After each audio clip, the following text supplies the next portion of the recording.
In the last episode of video we made concerning why Muslims hate Paul, we were able to establish that Jesus dissociated himself from sending Paul to the churches in Asia or to anybody.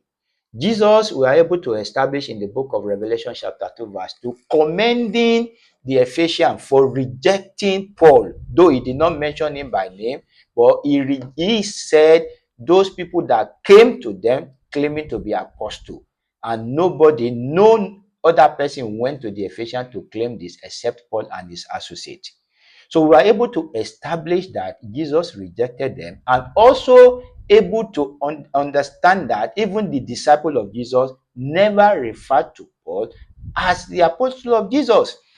Then the question we ask is, if Jesus denied him, why do people still believe Paul actually saw the vision, or somebody commissioned him to become the apostle of Jesus? Why do people believe?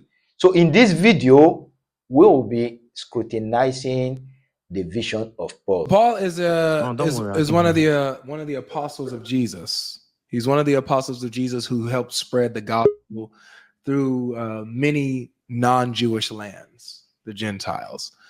So Muslims, normally what's popular right now, this wasn't even in early Islam, this later Muslims started to point to Paul and blame him for why the Quran and the Bible do not align with each other.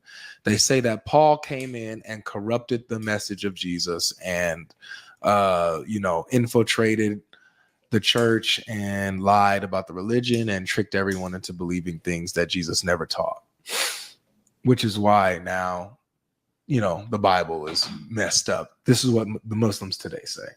Obviously, it's false. None of what they say is true, but they don't like Paul. Since God lucky believe that Muslim says that Paul tricked the Christian to believe in him, and he was the one that destabilized the teachings of Jesus and the rest, let us examine the confession of Paul as regard his meeting with Jesus. We are told in the book of Acts chapter 9 verse 3 to 7, when Paul related to people about how he encountered Jesus on the way to Damascus. He said, as he neared Damascus on his journey, suddenly a light from heaven flashed around him. He fell to the ground and heard a voice say to him, Saul, Saul, why do you persecute me? Who are you, Lord? Saul asked. I am Jesus, whom you are persecuting. He replied, now get up and go into the city, and you will be told what you must do. The men traveling with Saul stood there speechless. They heard the sound, but they did not see anyone. From this encounter, or from this confession of Paul made us to understand that he was going to Damascus, the light shone about him, and he fell to the ground. When he fell to the ground, he didn't know the light, but to him, he just said, Lord. So meaning that one is suspicion. How do you know it was the Lord? Now, we are told that Paul said that Jesus said, I am Jesus, and I want to send you a message that go to Damascus. When you get to Damascus, I will tell you what to do. Then from there, Paul told us to collaborate his testimony that those people traveling with him, they stood speechless. They had the conversation, they heard the voice, but they did not see anyone. They didn't see anything, but they had the conversation. And in the second instance, he told us in the book of Acts, chapter 22, verse 6 to 9, he said, about noon, as I came near Damascus, suddenly a bright light from heaven flashed around me. I fell to the ground and heard a voice say to me, Saul, Saul, why do you persecute me? Who are you, Lord? I asked. I am Jesus of Nazareth, whom you are persecuting. He replied. My companions saw the light, but they did not understand the voice of him who was speaking to them. You can see that from here, the testimony he gave us is somehow similar to the one that he gave us initially. That is, he fell to the ground, and that Jesus told him, when you get to Damascus, you will be told what to do. And again, we are told that the people who were with him, they saw the light, but they did not understand the voice of who was speaking to him. Paul had forgotten that what he initially told us was that those people, they heard the voice, but they did not see anyone. Here is contradicting himself. But again, when he was trying to defend himself in front of King Agrippa, in the book of Acts, chapter 26, verse 12, he told us, verse 12 to 18, he told us, on one of this journey, I was going to Damascus with the authority and the commission of the chief priest. After noon, King Agrippa, as I was on the road, I saw a light from heaven, brighter than the sun, blazing around me and my companion. We all fell to the ground, and I heard a voice saying to me in Aramaic, Saul, Saul, why do you persecute me? It is hard for you to kick against the goads. Then I asked him, who are you, Lord? I am Jesus, whom you are persecuting. The Lord replied, now get up and stand on your feet. I have appeared to you to appoint you as a servant and as a witness of what you have seen and will say of me. I will rescue you from your people and from the Gentile. I am sending you to them to open their eyes and turn them from darkness to light and from the power of Satan to God, so that they may receive forgiveness of sin and a place among those who are sanctified by faith in me.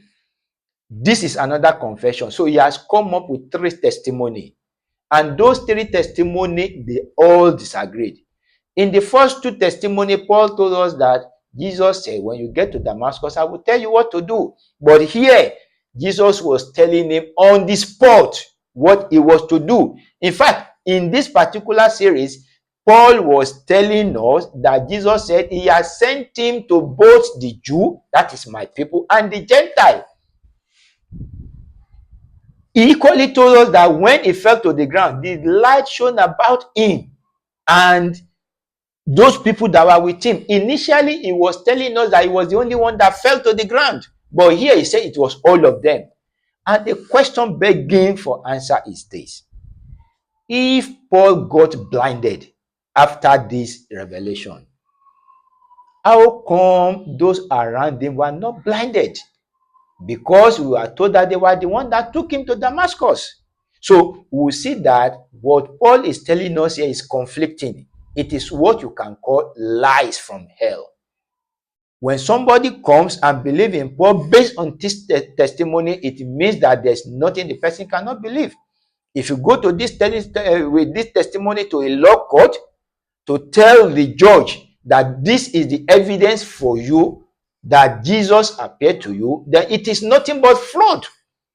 In fact, Paul understood very well that Jesus was to be the last messenger to the children of Israel.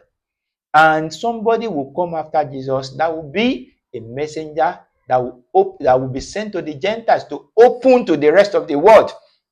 He knew this. And that was the reason why he had forgotten that he told us that from that place, he went straight to Damascus. They took him to Damascus. When his eyesight was opened, he told us in the book of Acts, chapter 9, verse 20, he said, at once he began to preach in the synagogue that Jesus is the Son of God. So immediately his eyes was opened. While in Damascus, he said, Paul started preaching to people. However, in the book of Galatians, chapter 1, verse 15 to 7, he told us another story. He said, but when God, who set me apart from my mother's womb and called me by his grace, was pleased to reveal his Son in me, so that I might preach him among the Gentiles, my immediate response was not to consult any human being. I did not go up to Jerusalem to see those who were apostles before I was, but I went into Arabia. Later, I returned to Damascus. Why was Paul lying to us? that he went straight to Arabia. What is significant about Arabia? What did he went to do in Arabia? Why was he bringing Arabia into his testimony? It was because that time he knew the prophet that will be sent to the world will come from the Arabia.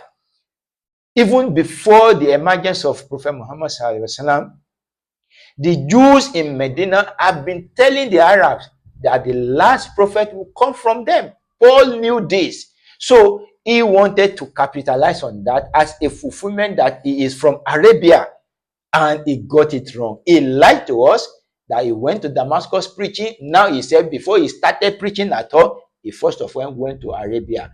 What a lie. And this is how we know that the last prophet will come from Arabia.